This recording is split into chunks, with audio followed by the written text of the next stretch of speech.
My name is Francisco Sayou. I am the VP for Productivity and Sustainability for the Wisconsin Economic Development Corporation, WEDC, and a former Emerging Technology Director for Renew Wisconsin. It's very nice to be back working with the Renew team and to be here to talk about one of the topics I'm super passionate about, which is heat pumps and ground source heat pumps and geothermal energy in general. So I hope you find these useful. We have 45 minutes, right? 30 minutes. Oh, so I'm gonna talk for about 20 minutes, and then we're gonna open up for questions. So here's the agenda. I like to start conversations by framing the issue and why are we talking about this. We're going to talk about geothermal renewable energy, geothermal heating and cooling, and then heat pumps in general, and then we open it up to questions. So why are we talking about geothermal energy? Any ideas, any thoughts? Why are you here?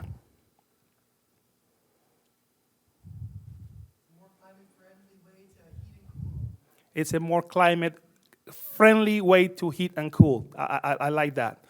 Any other ideas? It can reduce the peak hours, 4 hours suffering power grid. Right. So geothermal energy is a very fascinating subject. And geothermal means it means different things to different people. And the fun thing is that even if we are using a term to speak about different things, we're all kind of right. But it is sort of confusing. I'm hoping that today we can clarify some of the confusion, or at least start a path that way. I have two pictures here. One of those is a screenshot from the Department of Energy showing how much geothermal electricity we generate in the United States, or how much geothermal energy contributes to the energy mix. And I have a picture of the EPIC campus. Anyone familiar with the EPIC campus? Do you know the relationship between the EPIC campus and geothermal?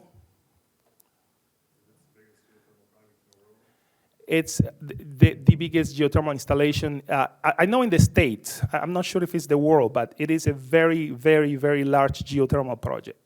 So let's get into the conversation. So definitions: geothermal, with the big G, as I like to refer to it, is thermal energy that's in the ground, the earth, and it's been there for a long time. And if you think about the Old Faithful geyser in the national park, you can have an idea of what geothermal energy is. Now, one misconception I often find when we talk about geothermal is that geothermal energy is solar energy that has been stored on the ground. And I found this quote online, and I took a picture of it. I got a screenshot because I thought it was relevant. That is incorrect. That is very incorrect. So if you encounter that type of narrative about geothermal energy, that's not true. So that's one of the big takeaways from today's conversation is geothermal energy is not solar energy stored on the ground, right? So what's geothermal renewable energy is it's energy that's stored in the ground in the form of heat, and we use geothermal energy plants, power plants, to extract that energy. So basically, we take that hot water, we produce steam, we run it through a steam turbine, and after that point, the process looks very much like the process at a natural gas plant where you run a turbine to generate electricity. The difference being that geothermal plants don't require fuel. You're using the heat from the earth to run that turbine. And Iceland is probably the world's best example on how to use that because they get a lot of the electricity from geothermal resources. The National Renewable Energy Lab has done some analysis of our geothermal capacity in the States, and they have this map, which I love, that shows the geothermal renewable resource in the United States. So basically, most of our geothermal resource is west of the Mississippi River.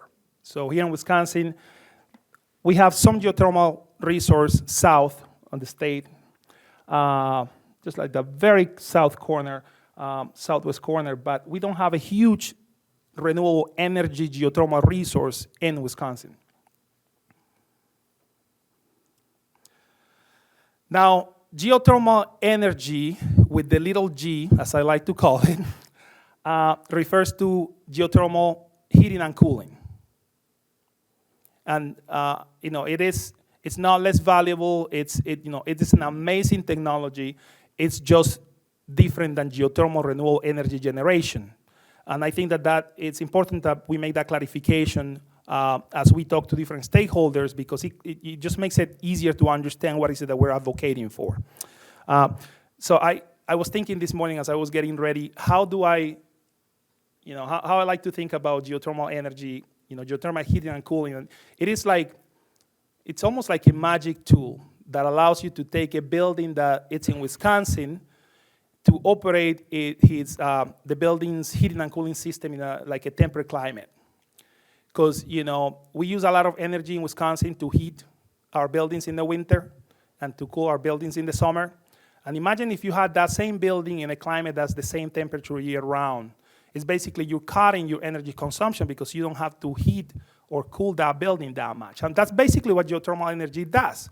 Because instead of having to exchange energy, heat, with the outdoor air, you're exchanging that with the ground.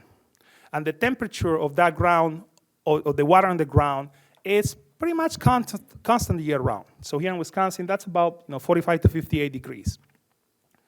So that's really the magic of geothermal heating and cooling, is you're bypassing that big temperature difference that you have in the winter. And that's how you get your savings. I'm going to pause there for a second and see if anybody has any questions. All right. Yes.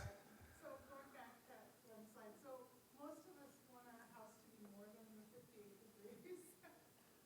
So that's my question. Yeah. Right. What's the ideal temperature in your home? 65, 70. Let's say 70 to work with just easy numbers. So you like it. You want to have your house at 70 degrees, and it is the winter. We'll start over there.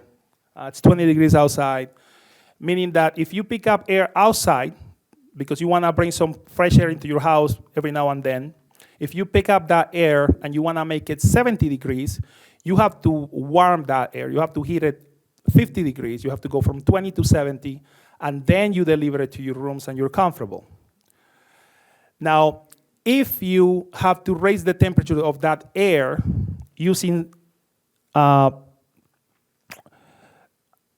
45 to 58 degree medium, like water that's at that temperature difference going from 45 to 58 is a lot smaller than going from 20 to 70. So going from 45 to 58 to 70, it's a lot smaller. It will require a lot less energy than going from 20 to 70. That's the magic of that system. Same thing goes in the summer. So it is really hot outside. You want to dump that heat. But if you have to take, let's say your house wants to be at 90, at 80 because it's really hot outside, and you want to be at 70, you have to drop those 10 degrees outside. But adding heat to air that's already hot is very hard. Adding that heat to air or to water that is 45 to 58 degrees, it's relatively easy. You don't have to do anything. It's just the heat moves itself because things wants to go, heat moves from hot to cold. So that's the magic of the system. Yeah. The key, ma'am, is that the heat pump in the home is collecting and concentrating and then delivering energy at 100 or 110 to satisfy your thermostat at 70 degrees. But it's the heat pump in the home that's collecting and concentrating at ground or temperature. Is that what you meant to say? Yeah. Thank you. Yeah. So regardless of the way the heat pump is, the heat pumps work at different temperatures, and we want to overcome that delta, basically, from the temperature outside to the set point for the thermostat. So yes, that's correct. So heat pumps. So basic heat pumps, how do they work? So I want to see a show of hands of the people here who already have a heat pump at home. Yeah. I think a lot more of you have heat pumps, you just don't know it. Because if you have a modern refrigerator, you already have a heat pump. That's your refrigerator at home is a heat pump, more likely than not. And what does the refrigerator do? It takes, if you put something in the refrigerator that's warmer than the fridge wants it to be, the fridge collects the heat and moves it outside of the fridge. Right? We don't know how to make things cold. We know how to remove heat from things, which makes them cold. So basically, if you want to understand how a heat pump works, think about your refrigerator, and that's probably one of the best examples you have already at home. So, in this example here, we have an air source heat pump and a ground source heat pump. And basically, you have a refrigerant that has the capacity to pick up heat. And here's the thing that's like crazy amazing about these refrigerants. And one of the things that people sometimes can't understand because it's confusing. So let me go through the process and then I'll tell you the thing that I think is more amazing about it. So basically you have a refrigerant that moves in two different loops. Inside of the house you have a coil that moves that refrigerant. You take that heat, so this is the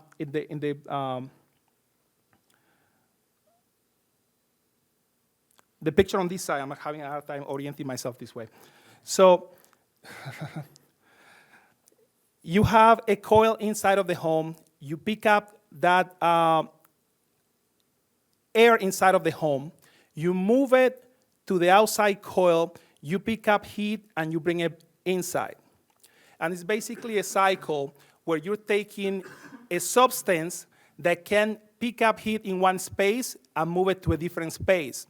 One of the arguments that I hear a lot against heat pumps is that they don't work in the cold climate because how can you heat up a house when it's 20 degrees outside, when it's 0 degrees outside? And the beauty about these refrigerants is that because they're so cold, they can pick up heat even when it's very, very cold outside because heat wants to move from hot to cold. So even in a day like today, what's the temperature outside? Well, today's not a good example because, this is not, it shouldn't be in the 30s in January, in February, but it is. But let's say in a day like today, let's say it's 20 degrees outside, you have a refrigerant that is so cold that even at 20 degrees, it can still pick up heat inside of the building, outside, in the outside air, and bring it back to the building. On the ground source heat pump side, it's basically the same principle, but you have the advantage that you have that heat underground that has been picked up through a ground loop, and you can pick up that heat and bring it inside the building. In the summer months, the process goes in reverse. So the advantage of a heat pump, another advantage of a heat pump, is that you can run that equipment in reverse. So you can use your heat pump for both heating and cooling. So if you have a home and you have an air conditioner, and that air conditioner needs to be replaced, I highly encourage you to look at a heat pump because you can potentially do heating and cooling with your heat pump instead of having a piece of equipment for heating and a different piece of equipment for cooling. So we can put some numbers to try to quantify the energy efficiency savings that you can expect from a heat pump. And this graph here shows a comparative analysis of energy used for different pieces of equipment. So you can see that building A is a building with natural gas with an 80% efficient system, which is Wisconsin's baseline system according to the code.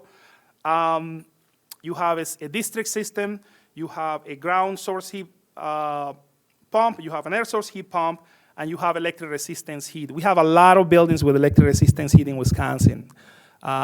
So it's one of the biggest opportunities we have, I think, to transition to heat pumps is to upgrade those buildings to the buildings that have electric resistance to heat pumps.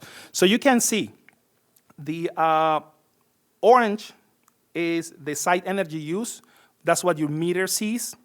And a significant difference between both heat pump systems and the gas system and the steam system and the electric resistance heat. Now, another thing that I want you to take away from this conversation is heat pump efficiency is usually expressed in coefficient of performance. And the reason for that is, or one of the reasons for that is because heat pumps can be 300 to 400% efficient. And some people don't like when we express efficiency over 100% because it's kind of a silly thing, like, things cannot go over 100%. So, engineers found a workaround to that, and is to express that in terms of a coefficient of performance. And the coefficient of performance is how much energy, how much heat energy you get per every unit of energy that you put into that heat pump. So a coefficient of performance of 3, which is pretty common in a heat pump, means that for every unit of electricity that you put into that heat pump, you get 3 units of heat. So, compared to electric resistance heat, you will get 1. A heat pump, 3 or 4 it's pretty common. Any questions on that?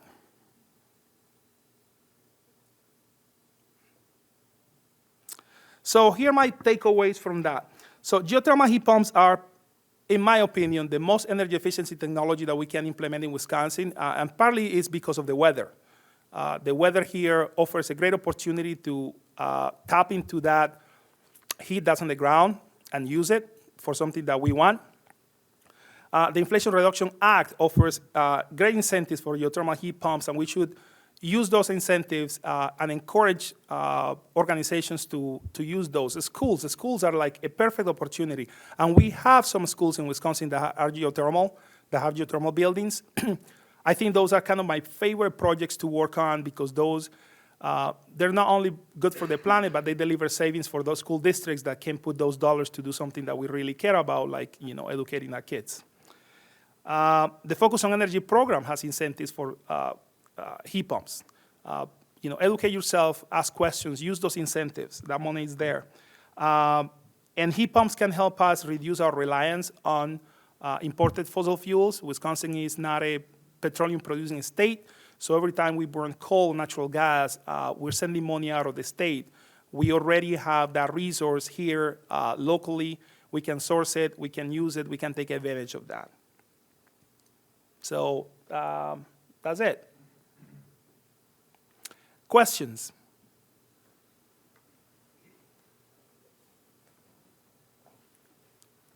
Can we get the mic?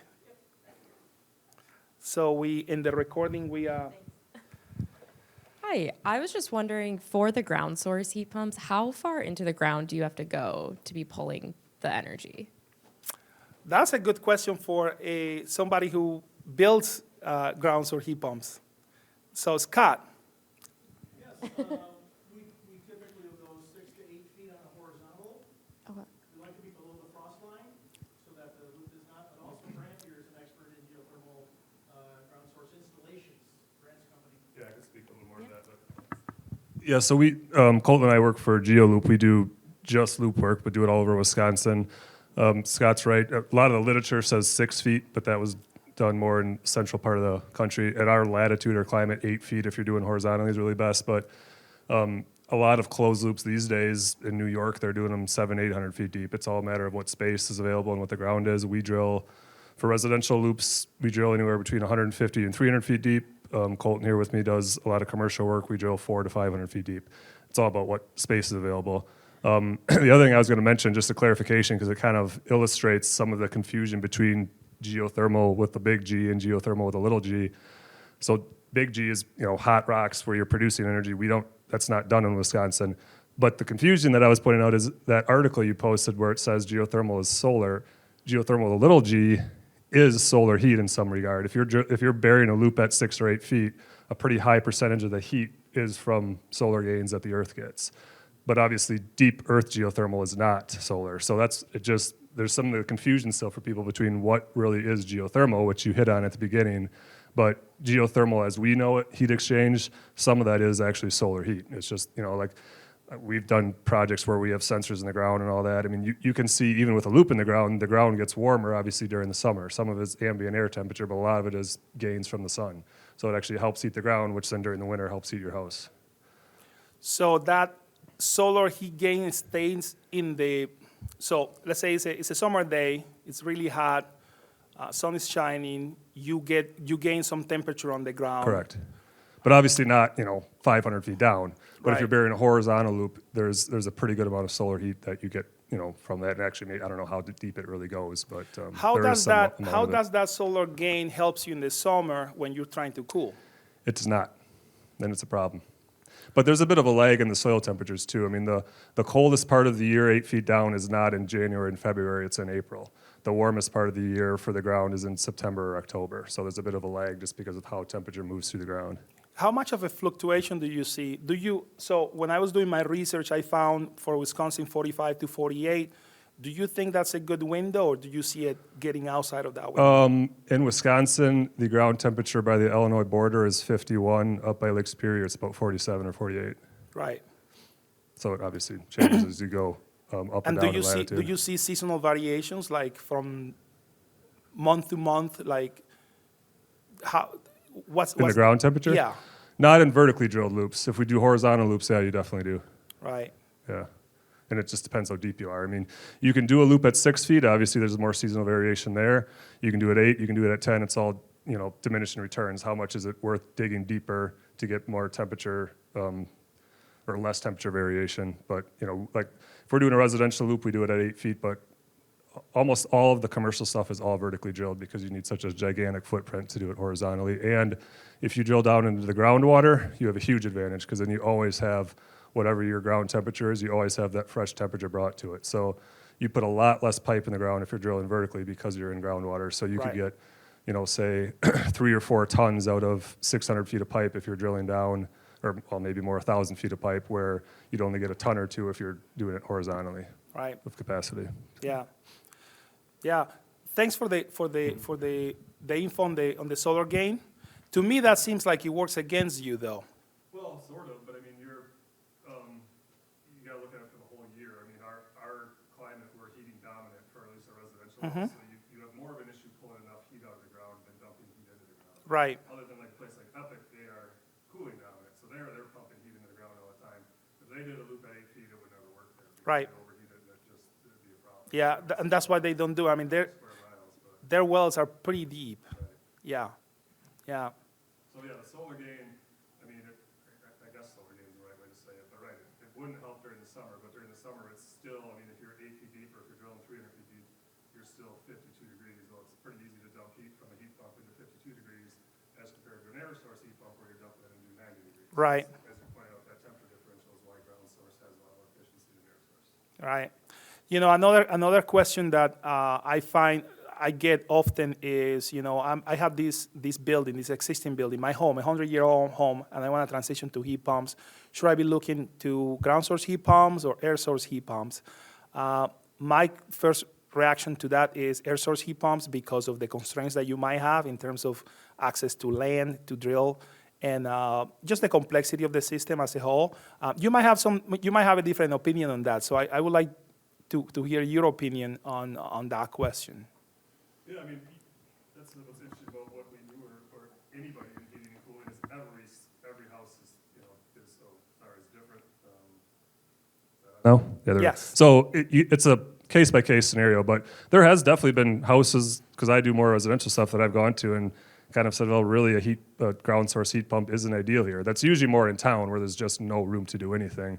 But if it's an older house, sometimes the issue is having enough ductwork to get enough airflow through it. You can't just burn more gas like you do with or oil or whatever you burn with a heat pump. You have to have sufficient airflow and all that. But that's probably the case with air source heat pumps too. I don't know as much about that side. Right. But yeah, I mean, every house is different, so it just depends. But in general, as long as you can get a loop in and make the inside work, yeah, I mean, a ground source heat pump is going to be the most efficient way to do it. It's just some houses are harder than others. Right. And we have another comment over there. Would you mind getting the mic so we can get it in the video?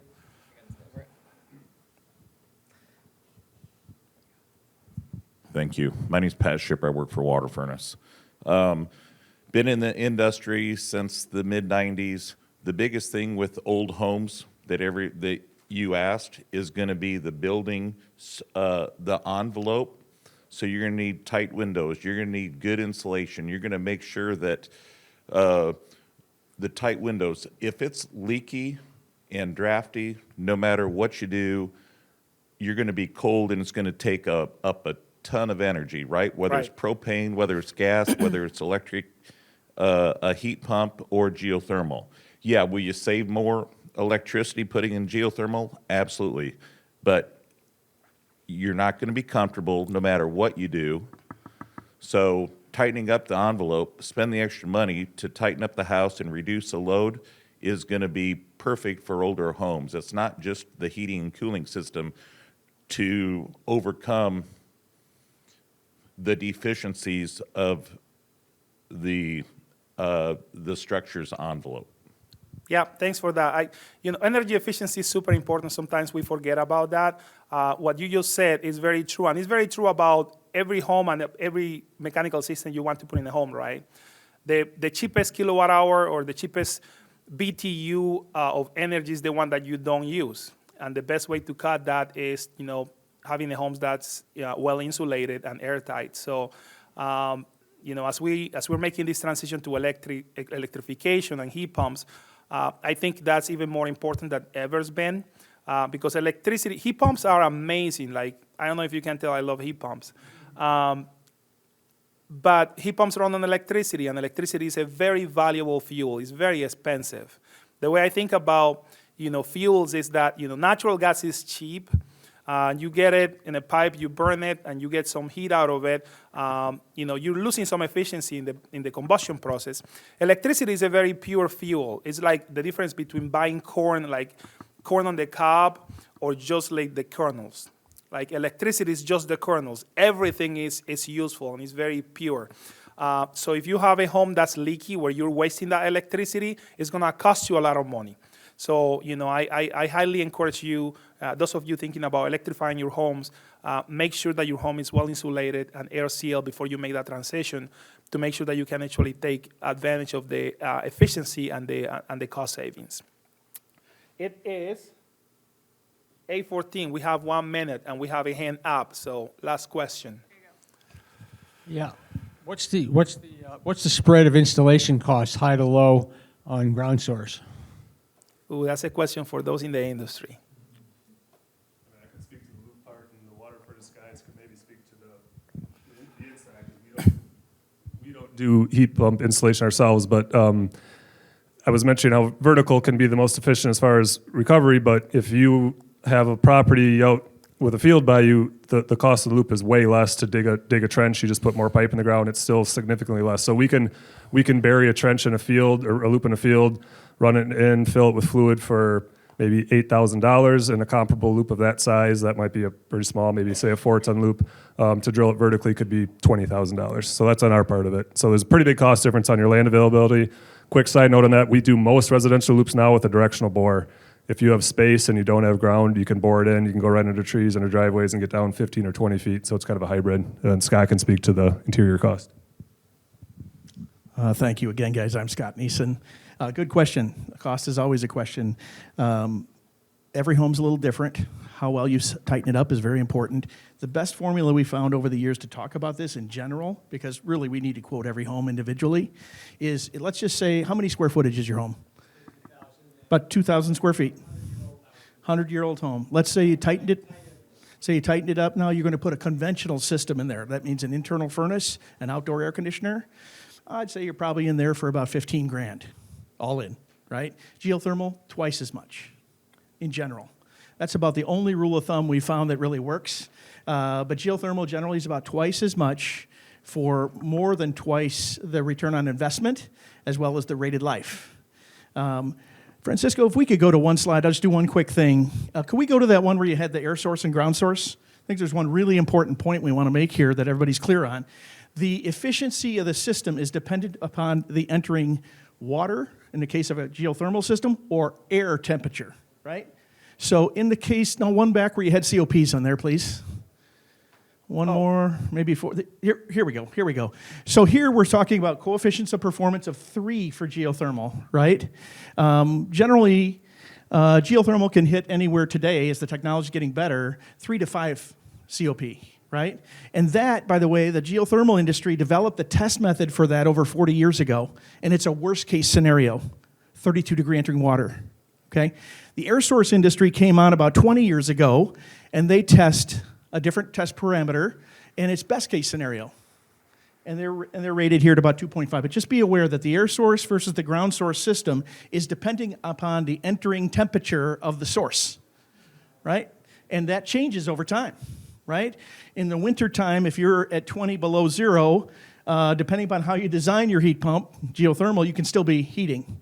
Depending upon how you design an air source, it's not going to generally carry it at 20 below zero. Just so everybody's aware, the efficiency is dependent upon that incoming temperature. Yeah, it is. Cold climate heat pumps, cold climate air source heat pumps do work in the winter.